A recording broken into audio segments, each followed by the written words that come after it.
Multiplication of vector आज हम लोग का टॉपिक है और ये बहुत इंपॉर्टेंट टॉपिक है। ठीक है, अच्छा देखो, जैसे अभी हम लोग पढ़े थे, क्या पढ़े थे कि दो घोड़ा प्लस दो गधा कितना हुआ था।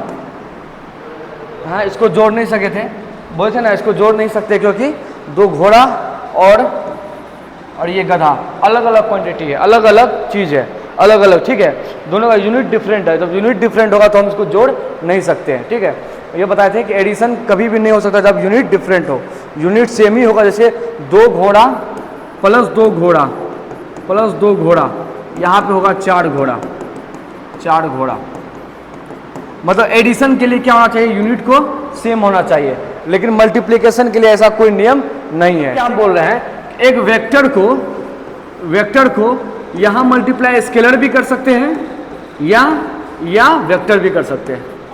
ठीक है, एक वेक्टर को हम लोग स्केलर से मल्टीप्लाई कर सकते हैं या वेक्टर से मल्टीप्लाई कर सकते हैं, यहाँ कोई रिस्ट्रिक्शन नहीं है। लेकिन स्केलर को कभी भी वेक्टर से जोड़ नहीं सकते हैं, ये वेक्टर है ये स्केलर है, दोनों को जोड़ नहीं सकते हैं। ठीक है, लेकिन इसको मल्टीप्लाई कर सकते हैं। क्लियर है, इसको मल्टीप्लाई कर सकते हैं। जैसे एक एग्जाम्पल तुमने डेली लाइफ में देखता होगा, कौन सा एग्जाम्पल देखता होगा, फोर्स का जो क्या होता है, मास इंटू एक्सेलरेशन होता है। Force equal to mass into acceleration. Force क्या है, वेक्टर क्वांटिटी, फोर्स क्या है हमारा, वेक्टर क्वांटिटी, और एक्सेलरेशन क्या है, वेक्टर क्वांटिटी, और मास क्या है, स्केलर। तो यहाँ हम क्या देख रहे हैं कि स्केलर को मल्टीप्लाई कर रहे हैं वेक्टर से, तो रिजल्ट क्या आ रहा है, वेक्टर आ रहा है। ठीक है, तो इसका मतलब क्या हो गया, multiplication of scalar with vector always gives you vector. ठीक है, कोई दिक्कत। अच्छा, एक बार बताओ, यहां पे जो फोर्स का डायरेक्शन है, फोर्स का डायरेक्शन है और यहाँ जो एक्सेलरेशन का डायरेक्शन है, क्या दोनों का सेम होगा, दोनों का डायरेक्शन सेम होगा? हाँ होगा। एक बार जानो कि सपोज करो कि एक नंबर आई है, ये आई कैप क्या है, एक यूनिट वेक्टर है, आई कैप एक क्या है, यूनिट वेक्टर, और इसका डायरेक्शन क्या होता है, इसका डायरेक्शन किधर होता है, आई कैप का डायरेक्शन, इसका डायरेक्शन होता है अलोंग दी एक्स एक्सिस। लेकिन यदि हम इस चार्ज को मल्टीप्लाई कर दिए, 4 मल्टीप्लाई कर दिए, क्या इसका डायरेक्शन अलोंग वाई एक्सिस हो जाएगा? नहीं होगा, इसका डायरेक्शन अलोंग एक्स एक्सिस ही होगा। इसका मतलब क्या हुआ, यदि किसी स्केलर को हम लोग मल्टीप्लाई करते हैं किसी वेक्टर के साथ, तो उसका डायरेक्शन क्या हो रहा है, नॉट चेंज। डायरेक्शन क्या हो रहा है, नॉट चेंज। डायरेक्शन चेंज नहीं हो रहा है, सिर्फ क्या चेंज हो रहा है, उसका मैग्नीट्यूड चेंज हो रहा है, सिर्फ मैग्नीट्यूड चेंज हो रहा है, डायरेक्शन चेंज नहीं हो रहा है। लेकिन एक बात ध्यान रखना है, यहाँ जो स्केलर को जो गुना किया जा रहा है वो हमेशा पॉजिटिव नंबर है, वो क्या है, पॉजिटिव नंबर है। यदि यहाँ नेगेटिव नंबर होगा, यदि यहाँ नेगेटिव नंबर डालेंगे तो direction will be opposite, negative of vector बन जाएगा। ठीक है, तो हम लोग मल्टीप्लिकेशन ऑफ वेक्टर में यहाँ पे दो प्रकार की चीज पढ़ेंगे। तो यहाँ पे क्या पढ़ेंगे, एक पढ़ेंगे multiplication of vector by scalar and multiplication of vector by vector. पहले इसके बारे में बात कर लेते हैं। देखो नहीं, इसके अभी इसको रहने देते हैं। ठीक है, अभी इसको रहने देते हैं, अब पहले इसके बारे में बात कर लेते हैं। ठीक है, तो यहाँ हम क्या बताएं, यहाँ पे बताएं कि एग्जाम्पल से बताएं force equals to mass into acceleration. तो यहाँ पे क्या देख रहे हैं, force equals to mass into acceleration. जो यहाँ ये क्या हमारा था, vector, this is the vector, और ये हमारा क्या है, मास क्या होता है, स्केलर। तो एक वेक्टर को जब स्केलर से गुना करेंगे तो रिजल्ट हमेशा क्या आ रहा है, वेक्टर ही आ रहा है। ठीक है, वेक्टर ही आ रहा है। ठीक है, क्या इसका डायरेक्शन चेंज हो रहा है? नहीं, जो एक्सेलरेशन का डायरेक्शन होगा वही फोर्स का डायरेक्शन होगा, या ऐसा बोल सकते हैं जो फोर्स का डायरेक्शन होगा उधर ही एक्सेलरेशन होगा। एकदम सिंपल बात है ना। जैसे सपोज करो एक ब्लॉक है और तुम इधर से इसको फोर्स लगा रहे हैं, ब्लॉक को हम ऐसे पुश कर रहे हैं, तो क्या ये ऐसे भाग जाएगा? नहीं ना, ये इधर ही जाएगा, एक्सेलरेशन क्या होगा, इधर ही होगा। तो direction of the force is हमेशा क्या होगा, उसी डायरेक्शन में होगा, एक्सेलरेशन का भी डायरेक्शन। ठीक है, बात समझ में आ गया। इसका मतलब क्या हो रहा है यहाँ से, ये जो वेक्टर क्वांटिटी है, ये जो वेक्टर क्वांटिटी का डायरेक्शन था, उसी ये वेक्टर क्वांटिटी का डायरेक्शन भी सेम होगा। एक बात क्लियर हो गया। तो यहाँ पे हम ये पॉइंट लिख देंगे। ठीक है, दूसरा एग्जाम्पल 1 इसको बोल देते हैं। दूसरा एग्जाम्पल से बेबी क्लियर था बात। यदि आई कैप एक वेक्टर है, आई कैप एक यूनिट वेक्टर है, ये क्या है, यूनिट वेक्टर, और आई कैप एक यूनिट वेक्टर में हम लोग मल्टीप्लाई कर क्या कर देते, कोई नंबर को मल्टीप्लाई कर दे। सपोज करो कि 3 आई कैप हो गया, तो यहां पे क्या हो गया, जो आई कैप यूनिट वेक्टर था अब क्या हो गया, 3 यूनिट हो गया आई वेक्टर, 3 यूनिट हो गया। अब क्या हो गया ये, जैसे पहले जो था यहाँ पे यदि हम एक्स एक्सिस ऐसे ड्रॉ करें तो पहले इस केस में क्या था, ये 1 यूनिट था, ये कहता था 1 यूनिट था। लेकिन अब इस केस में यहाँ पे जो यूनिट वेक्टर है ये वाला, इस केस में क्या हो जाएगा, ये हो जाएगा यहाँ से 1 यूनिट था, अभी यहाँ से यहाँ का 3 यूनिट हो जाएगा। कितना हो जाएगा, 3 यूनिट। बात क्लियर है, डायरेक्शन सेम है, सिर्फ उसका मैग्नीट्यूड चेंज कर गया है। ठीक है, तो ये बात हम लिख सकते हैं यहाँ पे। ठीक है, क्या लिखेंगे, when we multiply a scalar with vector then magnitude will change।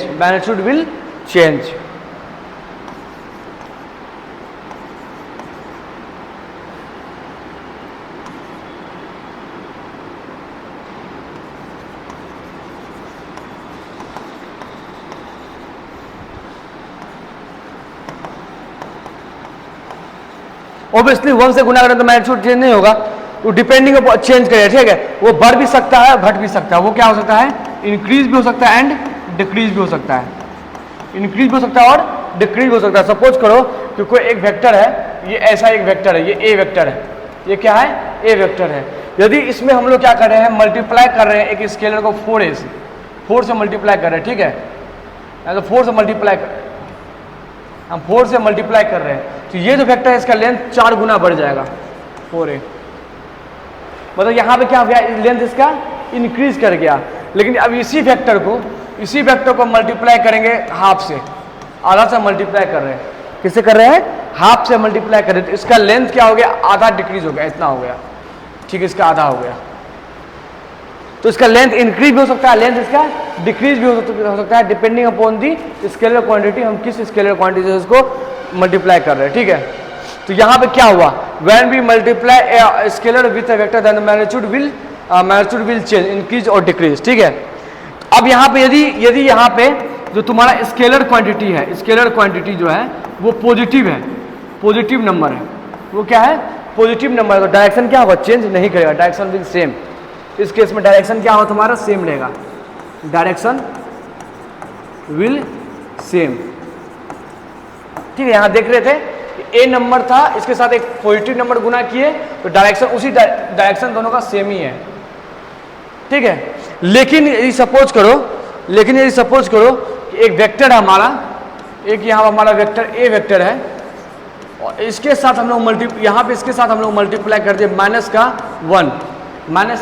1, तो क्या होगा, इसका डायरेक्शन चेंज हो जाएगा, डायरेक्शन इधर हो जाएगा। अब ये क्या हो जाएगा, माइनस ए वेक्टर हो जाएगा, ये नेगेटिव ऑफ वेक्टर हो गया। ठीक है, तो डायरेक्शन चेंज कब होगा, जब स्केलर क्वांटिटी क्या हो, नेगेटिव हो। ठीक है, तो लिख सकते हैं when we multiply negative scalar quantity to the vector then magnitude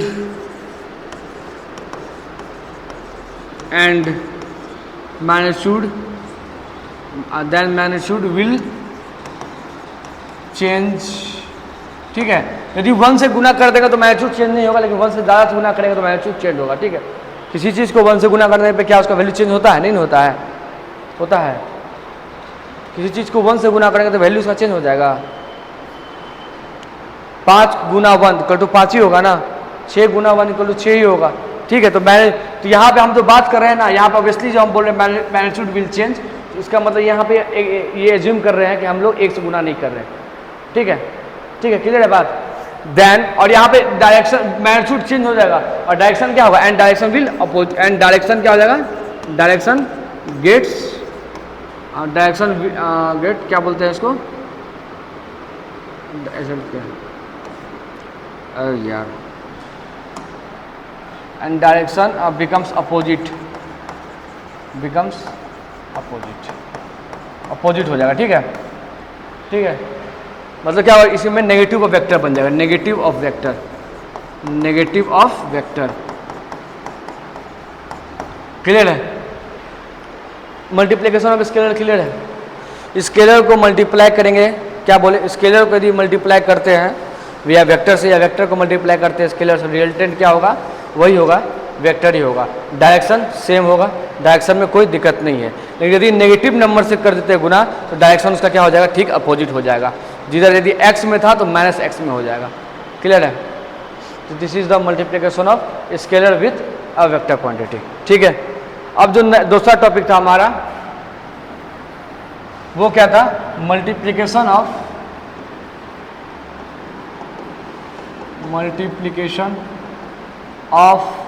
a vector with a vector. ठीक है, किसी वेक्टर को वेक्टर क्वांटिटी से ही मल्टीप्लाई कर दें। ठीक है, तो इसमें क्या होता है ना, जब वेक्टर को वेक्टर से मल्टीप्लाई करते हैं तो दो प्रकार का रिजल्ट आता है। कितना प्रकार का रिजल्ट आता है, दो प्रकार का रिजल्ट आता है। एक रिजल्ट आता है स्केलर, एक रिजल्ट आता है स्केलर क्वांटिटी। ठीक है, जैसे हुआ फोर्स को गुना करता है डिस्प्लेसमेंट से तो क्या आता है, वर्क, वर्क क्या है, स्केलर क्वांटिटी है। और एक रिजल्ट आता है वेक्टर, एक रिजल्ट आता है वेक्टर, क्या बोले, यदि वेक्टर को वेक्टर से गुना करते हैं दो प्रकार का आउटकम्स हमको निकलता है। उसी के बेस पे हम लोग मल्टीप्लिकेशन ऑफ टू वेक्टर्स को दो भाग में डिवाइड किए, दो कैटेगरी में डिवाइड किए। एक का नाम है स्केलर प्रोडक्ट, दूसरे का नाम है वेक्टर प्रोडक्ट। एक का नाम है स्केलर प्रोडक्ट, दूसरे का नाम है वेक्टर प्रोडक्ट। जब दो वेक्टर को मल्टीप्लाई करने पे उसका रिजल्ट स्केलर आए उसको क्या बोलेंगे, स्केलर प्रोडक्ट। ठीक है, जब दो वेक्टर को मल्टीप्लाई करने पे, यहाँ पे ऑब्वियसली जब मल्टीप्लिकेशन ऑफ वेक्टर हो रहा है ना, तो यहाँ पे हम टू वेक्टर की बात कर रहे हैं, टू वेक्टर का मल्टीप्लाई का बात कर रहे हैं। ठीक है, जब दो वेक्टर को मल्टीप्लाई करने पे यदि उसका रिजल्ट स्केलर आए तो उसको क्या बोलेंगे, स्केलर प्रोडक्ट। ठीक है, तो इसी प्रकार इसको दो भाग में डिवाइड किए, एक को बोलेंगे स्केलर प्रोडक्ट, स्केलर प्रोडक्ट,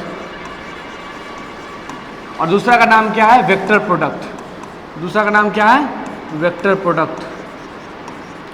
तो मल्टीप्लिकेशन ऑफ वेक्टर को दो भाग में डिवाइड किए। Multiplication of two vectors is categorize as two ways. पहला हो गया स्केलर प्रोडक्ट, जहां पे दो वेक्टर का मल्टीप्लिकेशन होने के बाद हमारा जो रिजल्ट आ रहा है, आउटकम आ रहा है, उसको डायरेक्शन से कोई मतलब नहीं है, दैट मीन्स वो स्केलर क्वांटिटी है। ठीक है, जैसे फोर्स को डिस्प्लेसमेंट से मल्टीप्लाई करते हैं तो आता है वर्क, या दैट मीन्स एनर्जी, और एनर्जी को डायरेक्शन से कोई मतलब नहीं है। एनर्जी वहाँ रहे या एनर्जी तुम्हारा घर में रहे, एनर्जी जितना स्टोर्ड है, जैसे हमारे कहीं कुछ एनर्जी स्टोर्ड है और तुम एनर्जी यहाँ स्टोर्ड हो या अमेरिका में स्टोर्ड हो, उसको उसका वैल्यू में चेंजिंग नहीं आएगा, दैट मीन डायरेक्शन पे डिपेंड नहीं करेगा एनर्जी। बात क्लियर है? तो हम क्या बोले, यदि दो वेक्टर को मल्टीप्लाई करने पे इसका रिजल्ट यदि स्केलर आए तो बोलेंगे स्केलर प्रोडक्ट, यदि दो वेक्टर को मल्टीप्लाई करने पे उसका रिजल्ट वेक्टर आए तो बोलेंगे वेक्टर प्रोडक्ट। कोई दिक्कत? दिक्कत नहीं। इसी चर्चा का अच्छा, यहाँ पे इसका रिजल्ट क्या आएगा, इसका रिजल्ट जो आएगा इसका क्या है, रिजल्ट आ रहा है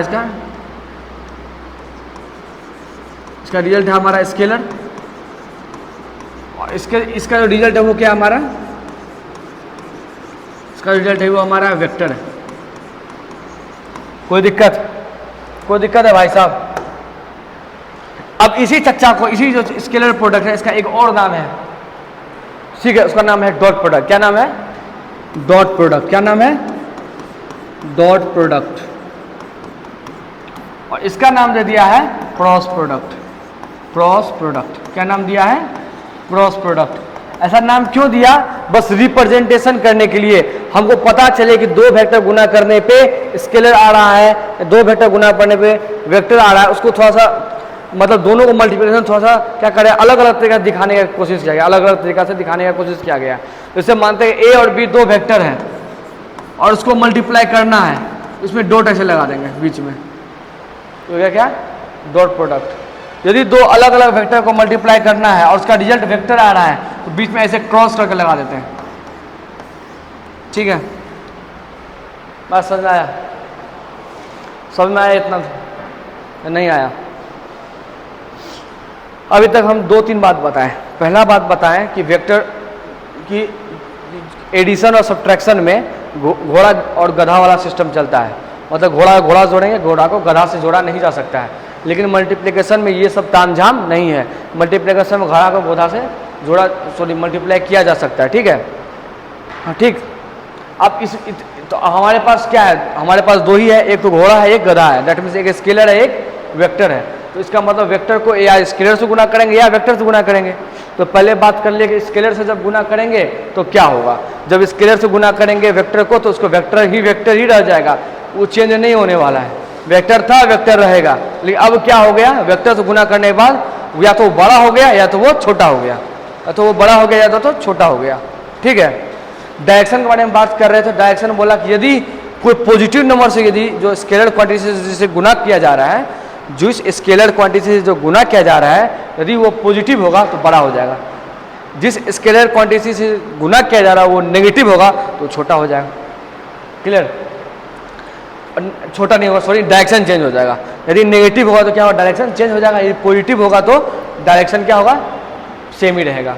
मैग्नीट्यूड में डिपेंड करता है। यदि 1 से ज़्यादा होगा तो बड़ा होगा, यदि 1 से कम होगा तो छोटा हो जाएगा। क्लियर है? बात क्लियर है? बताया था ना, हाफ से गुना किए थे तो छोटा हो गया था। यहाँ पे देखा, हाफ से मल्टीप्लाई किया, जो 1 से छोटा है तो ये क्या हो गया था, आधा हो गया था। और 1 से बड़ा वाला क्वांटिटी से गुना करेंगे तो ये बड़ा हो जाएगा। ठीक है, यहाँ पे स्केलर प्रोडक्ट बता दिए, ये डॉट प्रोडक्ट कहते हैं इसको, और वेक्टर प्रोडक्ट को हम लोग क्रॉस प्रोडक्ट बोलते हैं। प्रेजेंटेशन ऐसा करते हैं। ठीक है, अब हम लोग 1 बाय 1 दोनों को पढ़ेंगे। तो सबसे पहले हम लोग पढ़ेंगे डॉट प्रोडक्ट। सबसे पहले क्या पढ़ेंगे, डॉट प्रोडक्ट। ठीक है, तो छाप लेगा क्या 2 सेकंड में? छाप लेगा 2 सेकंड में छाप लोगे? जानता है बचपन में बहुत बड़ा हमको कन्फ्यूजन होता था। क्या कन्फ्यूजन होता था दिखाते हैं। हम लोग पढ़ते थे ग्रेविटेशन में 9th-10th में पढ़ते थे, फोर्स जो है ना, मानो फोर्स किसी चीज़ को डायरेक्टली प्रोपोर्शनल मान लेते हैं कि वो किसी क्वांटिटी है, और को क्वांटिटी है मान लेते हैं लेट से ए वेक्टर, ऐसा। उसको बोलते थे कि ये हो गया फर्स्ट। अब मानते हैं दूसरा वेक्टर जो यही वेक्टर जो एफ है वो डायरेक्टली प्रोपोर्शनल है बी वेक्टर के, और लेट से बोलते थे 2। तो हम उसके बाद क्या करते थे, नेक्स्ट स्टेप में करते थे F is directly proportional to A into B, ऐसा करते थे। और फिर ए का प्रोपोर्शनलिटी हटाने के लिए ऐसा करते थे, यहाँ के लगाते थे और ए और बी लगाते थे। तो हम ये सोचते थे कि यदि ये डायरेक्टली प्रोपोर्शनल है ए का और इसका भी है, जब दोनों को ऐड करेंगे तो यहाँ पे ए पर ऐसा क्यों नहीं लिख रहे हैं, इसको ऐसा क्यों नहीं लिख रहे हैं, ए वेक्टर प्लस ऐसा क्यों नहीं लिख रहे, ऐसा क्यों लिख रहे हैं, इस प्रकार के फॉर्म में क्यों लिख रहे हैं। ठीक है, लिख सकते, ऐसा क्यों नहीं लिख रहे हैं, ऐसा क्यों लिख रहे हैं, है ना, बताओ। नहीं क्वेश्चन से गुना का बात ही हम नहीं छोड़ रहे हैं। मान लेते हैं यहाँ क्वेश्चन से गुना कर दी, लो हम ऐसा नहीं लिखते थे कभी भी। जैसे force directly proportional to mass का प्रोडक्ट, और force is inversely proportional to ये, तो इसको जोड़ने से बनता था force is ji m1 m2 upon r²। यहाँ मल्टीप्लिकेशन हो रहा है, एडिशन नहीं हो रहा है, ऐसा नहीं हो रहा है जी m1 m2 प्लस जी ऐसा नहीं हो रहा है। ये इस पे भी डिपेंड कर रहा है, इस पे भी डिपेंड कर रहा है, दोनों पे डिपेंड कर रहा है, जोड़ दो दोनों को, ऐसे करना चाहिए ना। नहीं समझा बात, ये इस पे भी डिपेंड कर रहा है, ये इस पे भी डिपेंड कर रहा है। तो बताओ ये जो है इन दोनों का जोड़ पे भी डिपेंड करेगा नहीं करेगा। तो ऐसा क्यों नहीं करते थे, ये कहानी वही घोड़ा और गधा का है। यदि एक वेक्टर क्वांटिटी है तो हम कभी क्या बताएं कि कभी भी घोड़ा को गधा से नहीं जोड़ सकते, घोड़ा को गधा से नहीं जोड़ सकते। इसीलिए यदि कोई फिजिकल क्वांटिटी किसी वेक्टर पे डिपेंड करता है तो वहां पे एडिशन कभी भी नहीं हो सकता है, वहां एडिशन कभी भी नहीं हो सकता। ओनली क्या हो सकता है, प्रोडक्ट हो सकता है, क्योंकि गधा घोड़ा का मल्टीप्लिकेशन हो सकता है लेकिन एडिशन नहीं हो सकता है। यदि कोई ए वेक्टर है और डिपेंड कर रहा है बी वेक्टर पे और वही ए वेक्टर डिपेंड कर रहा है सी वेक्टर पे, इसका बिल्कुल मतलब यहाँ है, यहाँ पे यदि होगा तो सिर्फ प्रोडक्ट होगा, यहाँ पे एडिशन और सब्ट्रैक्शन नहीं हो सकता है, क्योंकि ये गधा है ये घोड़ा है। बस समझ में आया? तो बस समझ में आया? तो हम लोग ये लाइन लिख सकते हैं, इसको लिख दो, बहुत अच्छा लाइन है, नोट लगा लिख दो, जो बचपन में दिक्कत था उसको सही कर लेते हैं अभी कि when any physical quantity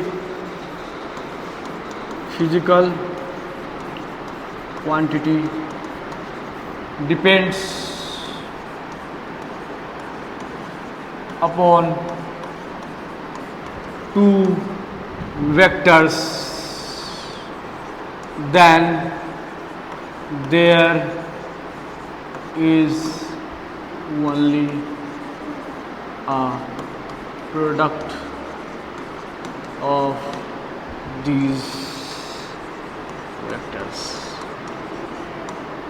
बात समझ में आया? वहाँ सिर्फ प्रोडक्ट होगा, मल्टीप्लिकेशन सब्ट्रैक्शन नहीं होगा। क्लियर है? ये लाइन क्लियर है? ठीक है, छापो तो। नेक्स्ट टॉपिक है स्केलर प्रोडक्ट। स्केलर प्रोडक्ट, इसको आप डिटेल में हम लोग पढ़ते हैं।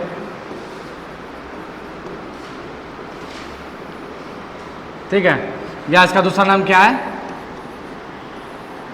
Dot product. क्या नाम है? Dot product. ठीक है,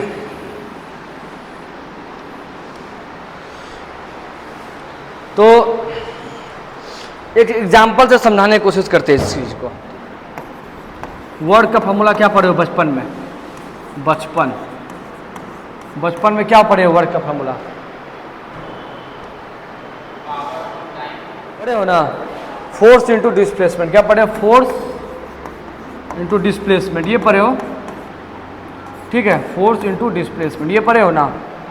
हम बताते हैं ये फॉर्मूला हमेशा वैलिड नहीं है, हमेशा सही नहीं है। ये फॉर्मूला तभी सही होगा जब फोर्स का डायरेक्शन और डिस्प्लेसमेंट का डायरेक्शन सेम हो। ये जो तुम बचपन में फॉर्मूला पढ़ी हो, ये फॉर्मूला तब सही होगा जब direction of force and direction of displacement will be the same. ठीक है, तो ये फॉर्मूला तो यहाँ लिख देते हैं। ये फॉर्मूला वैलिड तब ही होता है जब direction of force is equal to direction of displacement. ठीक है, जब डायरेक्शन ऑफ फोर्स और डायरेक्शन ऑफ डिस्प्लेसमेंट सेम होगा तभी ये फॉर्मूला वैलिड होता है। जैसे हम लोग पढ़े थे, याद करो कि ये हमारा क्या था? ये हमारा ब्लॉक है, इस पर फोर्स लगाए, यहाँ एफ फोर्स लगाए हैं और डिस्प्लेसमेंट इसी डायरेक्शन में हुआ है, तो यहाँ पे हम लोग निकालते तो वर्क क्या होता था? Force into displacement. ठीक है, जहाँ पे फोर्स क्या है तुम्हारा? वेक्टर है, और ये भी तुम्हारा डिस्प्लेसमेंट क्या है? वेक्टर है। दोनों का जब प्रोडक्ट किए हैं, रिजल्ट क्या आया है? वर्क, जो एक क्या है? स्केलर क्वांटिटी है। दैट मीन इतना तो तय हो गया है कि ये कहीं न कहीं डॉट प्रोडक्ट का ही एग्जाम्पल है। ठीक है, ठीक। लेकिन क्या इन रियल लाइफ में हमेशा वेक्टर का डायरेक्शन, फोर्स का डायरेक्शन और डिस्प्लेसमेंट का डायरेक्शन सेम हो? जरूरी नहीं है। इन रियल लाइफ में direction of force and direction of displacement हमेशा सेम हो जरूरी नहीं है। देवानंद समझ में आ रहा है?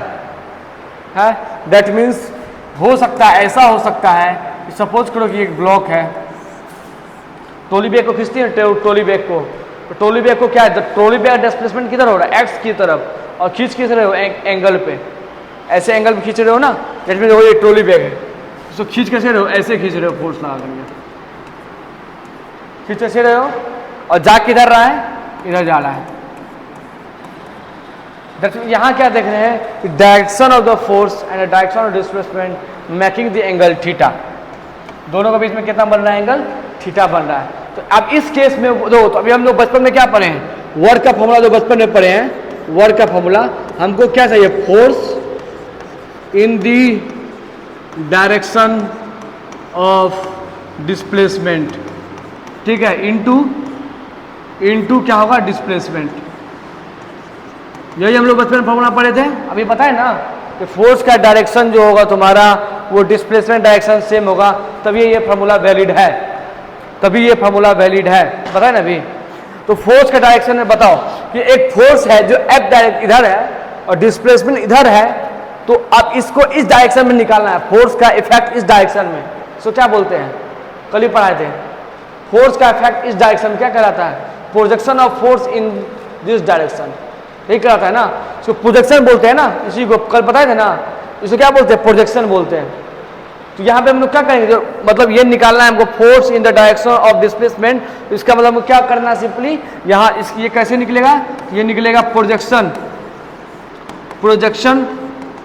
Of force in the direction of displacement, in direction of displacement, displacement के डायरेक्शन में निकाल दो।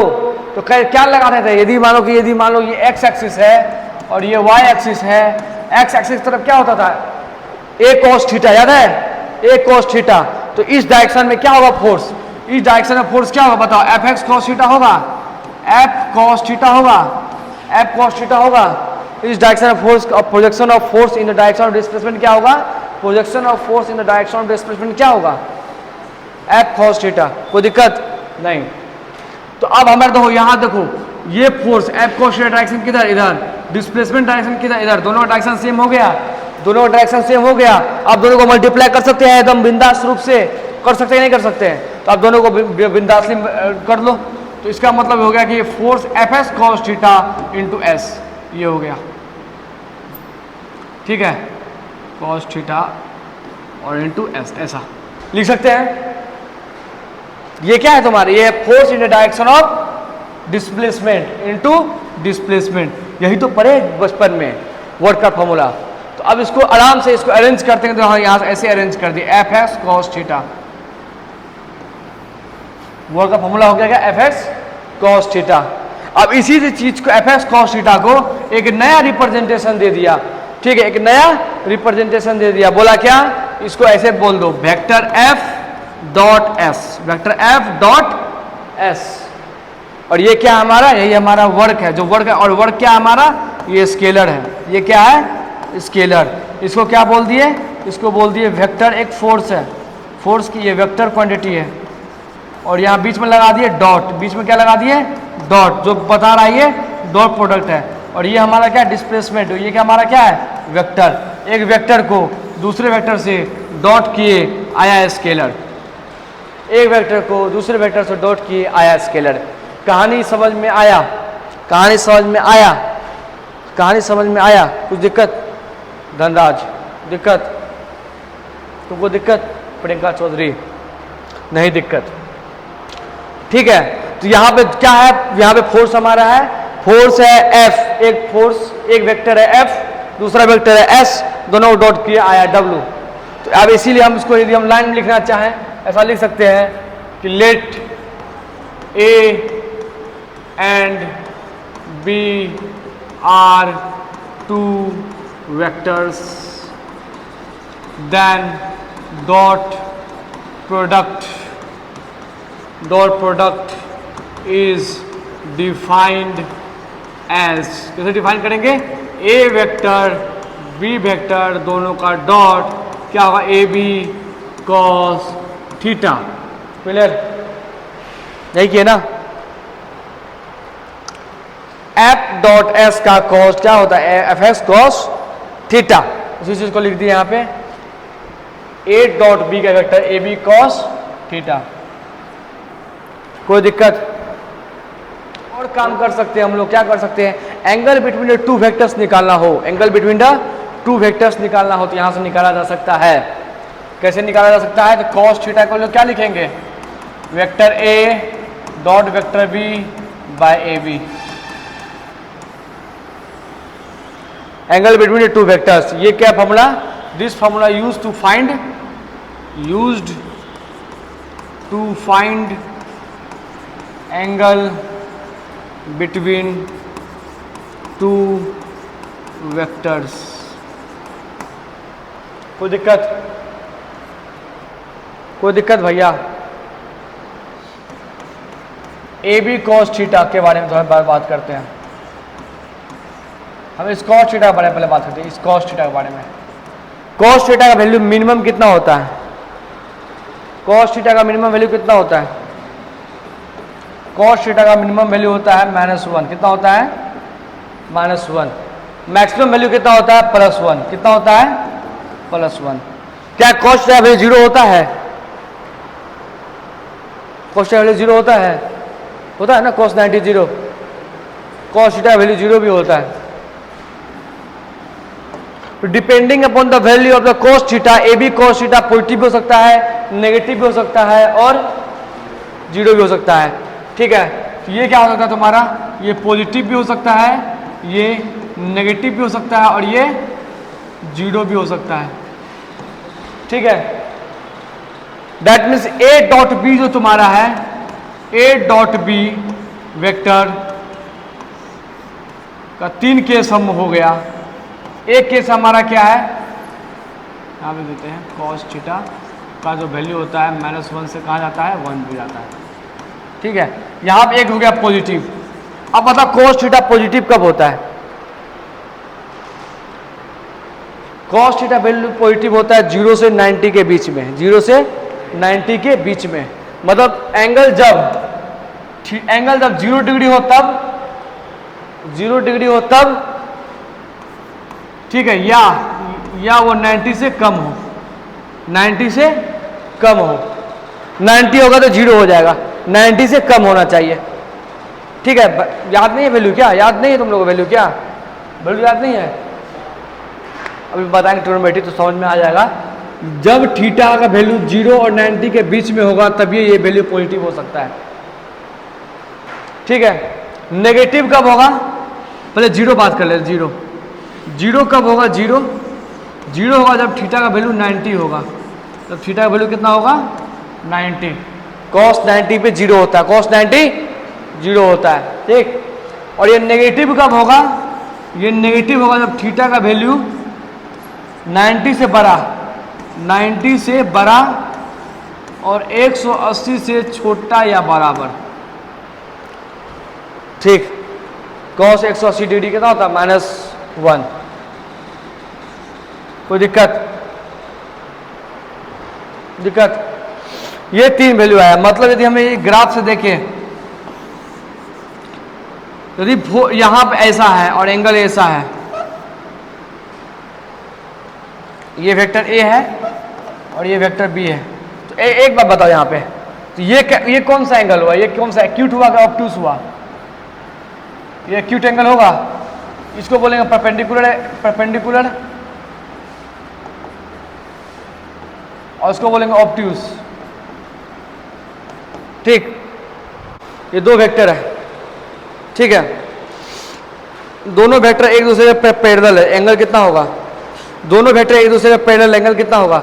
2 पैरेलल वेक्टर के बीच में एंगल 0 होता है। देखो एंगल 0 है ना, एंगल 0 है तो हमेशा पॉजिटिव होगा। देखो हम बता रहे हैं यहाँ पे, देखो हम बता रहे हैं पॉजिटिव पॉजिटिव पॉजिटिव पॉजिटिव, जैसे एंगल बढ़ा, पॉजिटिव पॉजिटिव पॉजिटिव पॉजिटिव, 90 हो गया 0। अब जब इधर ऑब्टूस में चल गया 0, negative negative negative negative negative negative negative. समझ में आया बात? देखो फिर से positive positive positive positive positive positive positive positive positive 0, 90 हो गया। अब 90 से आगे निकल गया, negative negative negative negative negative negative negative, यहाँ पे नेगेटिव हो जाएगा। क्लियर है? तुम लोग बोलो आप साथ साथ बताओ। 0 डिग्री पे जोर से बोलो, 45 पे, 60 पे, 37 पे, 48 पे, 90 पे, 120 पे, 120 पे बोलो ना, 120 पे नेगेटिव पॉजिटिव, 120 पे पॉजिटिव। अभी हम बताएं ना, positive positive positive positive positive 90 पे 0। अब जब 0 हो गया तो फिर negative negative negative negative negative जाएगा। अरे भाई साहब नंबर लाइन में देखता है ना, और इसी चलता है।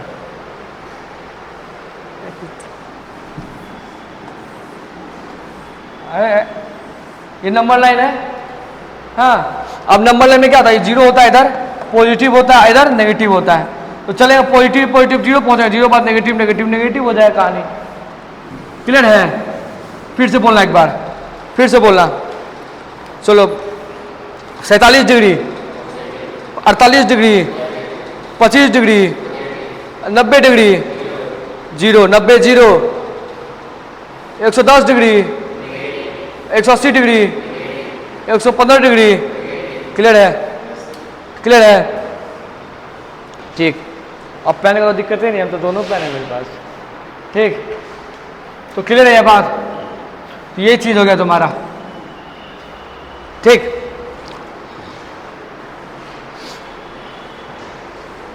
क्लियर है? तो ये पॉजिटिव होगा, जीरो भी होगा और नेगेटिव भी हो सकता है, दोनों का डॉट प्रोडक्ट। ठीक है?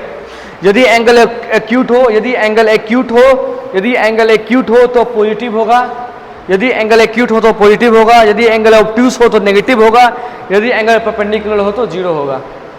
छापो तो इतना, पीछे भी लिख दिया है क्या? ये लिख दिया है, ये लिख दिया है, यहाँ से लिखो तो।